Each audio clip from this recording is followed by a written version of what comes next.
على السادات المعطلين في المغرب.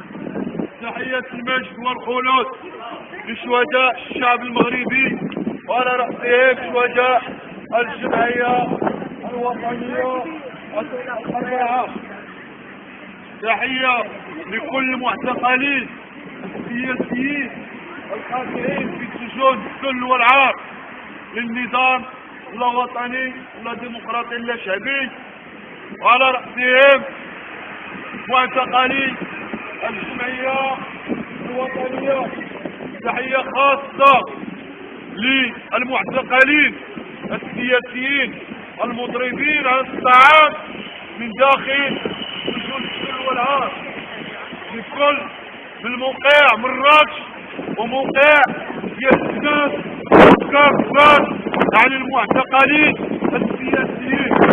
كما نحيي كافة حركات الاحتجاجية المناضلة على طول وعرض البلاد، وكذا المجموعات الأطر العليا المعطلة المرابطة بمدينة الرباط، وكذلك الجمعيات الأساتذة يعني اللي صار يعني الإضراب ديالهم يعني بمدينة الرباط ويخوضون إضرابات بطولية.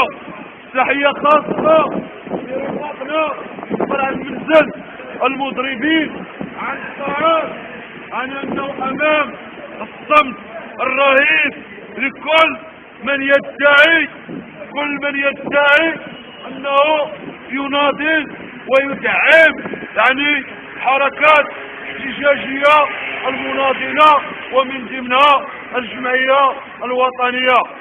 المعركة ديالنا يعني كذلك بالغد يعني ما يقارب الشهر من أجل حقوق عادلة ومشروعة، وهي المحصلة بحوار اللي تجرى مع والي الرباط سلام المرزعير يوم 23 دجنبر 2008 اللي جات فيه يعني بتشغيل الفرح بأكمله. إذا الرفاق والرافقات هنا ندين كذلك التوظيفات المشبوهة اللي تتم في منطقة الرباط في مباركات ولايات الرباط يعني، وآخرها مئات منصب اللي تمت كودات اللي تسوت منها يعني 3 مناصب فقط من الجمعية الوطنية.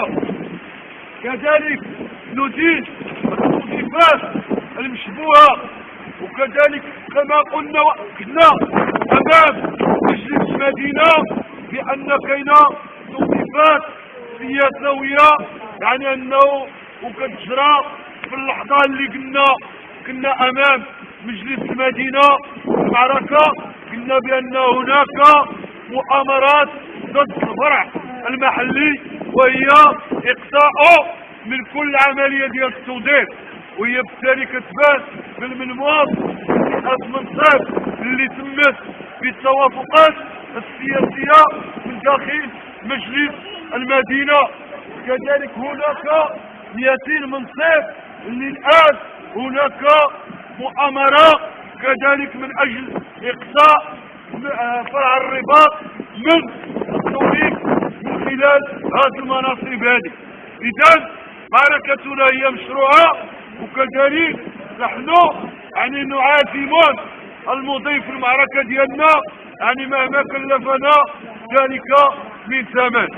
فالمبررات الواهية اللي كتقول بأن الحكومة هي اللي فتها الشغل يعني بهذا الشأن ديال التوظيف نحيلهم على مجلس المستشارين والتوظيفات اللي كنات فيها، واللي كيخرج رئيس مجلس المستشارين ويزكيها بلا حشمة بلا حياة. إذا هنا كنقولوا خصهم يوقفوا كذلك ديك التوظيفات اللي تتم. كذلك الأقارب ديال الحزب اللي كيسمي راسو هو الحاكم ديال اللي كيترأس هذه الحكومة يعني الأقارب ديالو ووزراء اللي هما كاينين الاقارب ديالهم، وهذه فضيحه اللي تمت على انه هما خاصهم يقولوا لنا كيفاش تمت وفي اي مباراه فين تعلم عليها. كذلك رئيس الجمعيه المواليه لهذا الحزب كذلك الابن ديالو اللي تيتوظف في بنك عمومي بدون مباراة بعد يعني كان دار يعني تدريب في هذا البنك وكيتشغل. يقولوا لنا كذلك يعني كيفاش انه توظف وبأية مباراة تمت هذا التوظيف هذا. اذا هذه امثلة والامثلة عديدة، ونحن واعون على ان التوظيفات المشبوهة مستشرية في جميع المؤسسات العمومية، لا سواء على المستوى المركزي او على المستويات المحلية والإقليمية ومنطقة الرباط، يعني أنه ليست استثناء على كباقي المؤسسات الأخرى. إذا ما يكونش صحيح على السقوط ويقولوا لنا بأن راه كاينة شفافية وكاين يعني كيفاش كيقولوا لها هما يعني انه تكافؤ الفرص وغير ذلك من واحد الشعارات اللي لا اساس لها من الصحة. نقول لهم نحن لن تنطلي علينا تلك الشعارات يقولوها سويد اللي سدوا 3 ديال السجون، معنى انه ما بقاش عندهم ما يدخلوا السجون، قولوها تما.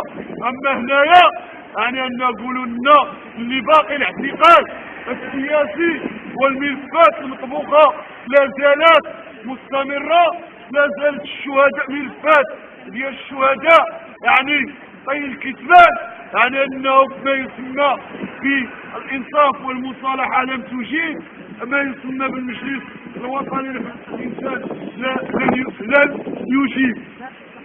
يجيب ولن يجيب في ظل نظام لا وطني لا ديمقراطي لا شعبي. وبالتالي هذه الشعارات كلها لن تنطلي علينا، ونقول بأن مطالبنا هي مشروعة، وكذلك سوف ندافع ونناضل من أجل انتفاعها مهما كلفنا ذلك من زمان. وتحية نضالية عالية ودمتم للنضال. توصية وتحية.